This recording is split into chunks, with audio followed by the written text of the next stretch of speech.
Inspiration. How do you find it? How do you figure out what you're going to work on next in Blender? That's what this video is about. And I need a name for this series. If I'm going to continue this talking into the webcam kind of thing, got to have a name, a catchy name for whatever we should call this series. I was thinking like Ask Andrew, but everyone's done that. Q&A is boring. So somebody suggest like an interesting name, and then I'll call it that. Leave it in the comments. So this question comes from Omer, who asked how to not run out of ideas? Question mark. Which is a great way of phrasing it. Makes it sound like you've got like a tank of ideas, and then once they're depleted, you're like doomed into an existence of pure spite. So how to have ideas, essentially. How do you find inspiration? Now, some people would say, they would use that old quote like, inspiration is for amateurs. The real people just get to work every day or whatever, right? And that's all fine and dandy. But look, you got to start somewhere. And I think a lot of people out there are new to art, maybe. They're not professionals, and they're still trying to find their footing. So that's what this is going to be for. So I have had many days over the years where I haven't thought of anything. I thought like there's nothing I can do in Blender that I want to make, right? And there's been a few exercises and things that I've learned along the way that can help you to find whatever it is that you truly want to make. So that's what I want to cover in this video. 7 tips for finding inspiration. So let's get through it. Number 1, simplify it. Simplify it. So what I mean by that is that, well, the human brain is very good at avoiding pain. And so if you suggest an idea which is going to take 10 months of pain to get there, you're going to immediately reject that idea. Okay, so here's an example. You go, oh, I want to make a battleship. And then your brain goes, no, that's going to take 3 years, right? That's way too advanced.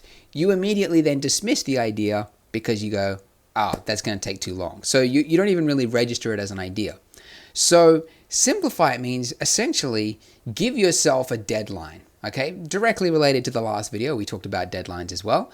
But giving yourself a deadline can force yourself to basically restrict how long you spend on a project. Because, yeah, if you had to make a battleship in 1 week, for example, well, then you would heavily restrict it. You wouldn't do 1 million little bolts all over the entire battleship. You would do it from far away, or whatever it is you could do to pass it off within 1 week. And this is also really helpful for practicing, like if you want to work in the industry someday, because you don't have 3 years to make something. They give you, like, you got to do it in 3 days, and that's when we want it done. So giving yourself a deadline is just good for so many reasons. So I highly recommend doing it. And you may find that once you start giving yourself a deadline, and I recommend 1 week is like perfect for most people, give yourself 1 week deadline and you'll see how many ideas suddenly appear because you've got 1 week, right? What's the worst that could happen? The week's over, so what? You could start another one after that, right? All right, number 2, create an inspiration map. So this idea came from a guy on DeviantArt who came up with this template idea where it's basically blank squares, and he said, put your influences in here. So it could be people, could be movies, games, anything. Just basically put it in the squares, and that can then be your inspiration map the next time you want inspiration.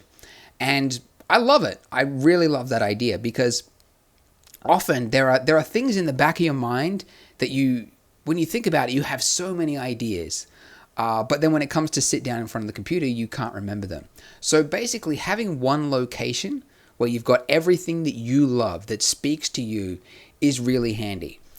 So this could be anything. I never actually filled out my grid template or whatever. I've just got an Evernote file and I filled it with, I just copy pasted a bunch of images of things that I like.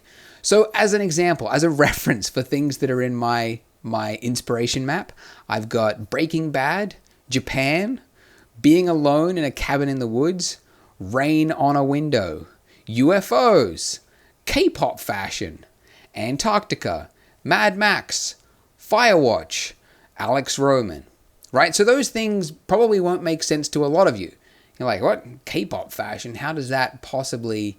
It speaks to me, right? I lived in Korea for 3 years, and I was walking through Seoul once, and I was looking at all the weird clothing shops, and I was like, man, these guys have a lot of ideas, right? And they're just free. They just throw stuff against a wall, and it was really, I don't know, it was really cool. So when I think about that, it helps me to come up with ideas, right? That only makes sense to me, but yours should be full of whatever it is that inspires you, okay? Pretty simple. I'm sure you get it. So give that a go. Make a Google Doc, make an Evernote file, whatever it is. Paste your stuff there. Number 3, constrain yourself. So 3D art is one of those mediums whereby you have unlimited options. You can make not only everything on this earth, but things off the earth, things that don't exist yet. You can make whatever is in your mind. Like a photographer can't do that. They can't, photograph Iceland unless they can afford a plane ticket. So usually they're restricted to whatever is in their reach, right? But we don't have that. We can make whatever we want. Now that's a blessing and a curse, because they say the scariest thing for an artist is a blank canvas.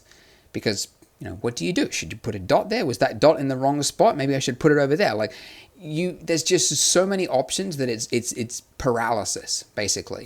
So when I say constrain yourself, really I'm saying give yourself a theme, okay? And any theme, honestly, could be a random theme. But having a theme really, really helps you to anchor yourself to it, and then you can create a whole bunch of ideas around it. It's really powerful technique. I used it actually just on the weekend. I run a Blender meetup here in Brisbane, which is where I live. And we had the computers out, and I wanted to say, like, all right, let's have a competition. Everyone's got 1 hour to make anything they want, and then we'll see who's the winner at the end of it, right? But I knew that if I said, make anything you want, then people would be like, oh, what should I make? Should I make a city? Maybe I should make a person. No, I could make a car. Maybe I could, whatever, right? It would be so much possibility that you would almost freeze. You'd be paralyzed. So instead I said, all right, you've got 1 hour to make an image related to the word memory. And it was just a random word I thought of. I was like, memory, right? Whatever memory means to you, make an image related to it. And immediately everybody thought of something. There was people were sculpting brains. Somebody made a memory chip. Somebody did an animation of a childhood memory that they had. It was crazy. But anyways, so having a theme can be really helpful. So if you don't have a theme, something to anchor yourself to, try entering into a competition. So ArtStation runs regular competitions. You can go on there, pick one, and then go for it. And it's just dynamite. It works so much. You wouldn't believe it's almost annoying how well it works, because you're like, come on, how did I go from having unlimited possibility to now being constrained and now being able to think of things? It's just how the brain works. You can also do word association if you're really struggling. Like, give yourself, write down 10 pairs of words that are unrelated, like car, tree, right? Now you've got a car in a tree. Maybe it's got stuck in a tree from a tsunami, whatever. That's a scene, right? Just do that 20 times and you'll find some ideas just pop out from that, okay? Constrain yourself. Number 4, browse. So this is probably what most people think of when they think about inspiration. It's going online and looking for inspiration. Simple, but it's very effective, okay? So I'll just list 3 of the websites that I visit regularly. And they are ArtStation, which is the place to go to for both 2D and 3D art nowadays. Behance, which is good for a lot of graphic design, motion graphics, typography, that kind of stuff. And then 500 Pix, which is for photos. So those 3 websites are dynamite, especially the last one, actually, 500 Pix. I love it. It's got really high quality photographs by photographers who are just awesome at what they do. And so you can literally type in anything and you just get a bunch of beautiful images related to it. So when I'm making a tutorial, say I'm going to do a tutorial on metal, right? I'll just type in metal and there's a bunch of really awesome ideas. So if you do have to constrain yourself to a theme, that's a great search engine to drop into, because I find it really just a bunch of ideas pop out at you from that. Okay, number 5, read. Read. So this was one that I learned pretty late. I only figured it out like 2 years ago. But fictional reading can actually be really helpful for coming up with ideas for stuff you're going to make in 3D. Because the author can only describe an environment. You are actually the one who creates it in your head. And so, the author might describe, the characters walked down a dark hallway and the sunlight was streaming in through the empty rooms, and there was a dark corridor waiting at the back or something like that, right? Like, you then actually create that, okay? That doesn't exist anywhere except in your head, and everybody will have a different interpretation of it. So I found it like, when I just finished reading Stephen King's It, and I'm now reading the Harry Potter series, and I just find so many times throughout it, like I just want to make that scene because it just, I don't know, it both means something to me, but it's also exciting because there's, the characters are involved in it. There's a story about it. And it's just, again, it's like constraining yourself. It gives you something to launch off of, but you can still inject your own artistic license into it, right? So just try fictional reading. You'll be surprised at how helpful that is. All right, number 6, get out. Out, right? What I mean by this is get away from your computer, because often you've got ideas that are unfinished and you won't really know how to finish them until you stop feeding your brain new information. So if you're constantly connected, if you're on the computer, if you're watching TV, if you're on your phone, you won't really have a chance to give your brain the time to make those ideas something, right? So simply stepping outside, going for a walk, going for a run, I get a lot of ideas like that, can be really helpful. It'll help you to, just fully form those ideas. So you don't have to go on a grandiose holiday for 3 weeks to find your creative spirit or whatever that would entail. Often, just going for a 10-minute walk around the block can be really, really helpful. So give that a shot. And then finally, for number 7, is create 10 bad ideas. So this sounds like a weird suggestion. If you can't think of what to make, why would putting down 10 bad ideas help? And you would be surprised, right? It's only when you try it that you go like, oh, this is amazing that this actually works. Because what it does is like if you're frozen, if you can't think of something, it's probably because for whatever reason, you're thinking that your ideas are terrible. So by writing down 10 ideas, and you have to write them down, physically put them down on paper, number 1 to 10, and force yourself to come up with 10 bad ideas. So you've got bad ideas. Let's hear your bad ideas, right? Put them down on paper. And there's something about it that's so freeing of putting down stuff that you think is terrible, that then suddenly you're like, this isn't that bad of an idea. It's actually kind of hard to think about 10 bad ideas. You'd think it would be easy, but no, it's kind of difficult.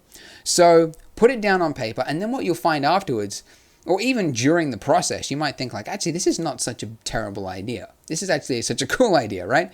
So you'll probably think of some ideas as you do it, but basically it then makes the process of making a list of good ideas so much easier. So give that a try. It's really powerful, and see how you go. And now finally, to end on a note for those of you who want to explore further, I would suggest 3 books to you. The first one is Managing Your Day-to-Day. Really great book on a lot of stuff related to creativity, inspiration, and getting into the rhythm of things. War of Art is a great book that talks about, like, if you don't have the motivation, that's a really good book to get you started on creating things. And then finally, the third one, Steal Like an Artist. That's a really great book for helping you come up with ideas that you might not think are that unique. Because what the book, the whole argument that the book makes is that there is no such thing as a unique idea. Everything is a rip-off of everything else. And so the fact that you're only thinking of things that other people have made, that's completely normal. So anyways, those 3 books, Managing Your Day-to-Day, The War of Art, and Steal Like an Artist, those 3 books are really great. If you still struggle, after trying out this list. Anyways, that's it. I hope you enjoyed this video. If you did, give it a thumbs up. That really helps. And if you've got a question that you would like to ask me for the next video, please put it into the comments. That's it. Thank you for watching, and I will see you next time. Bye.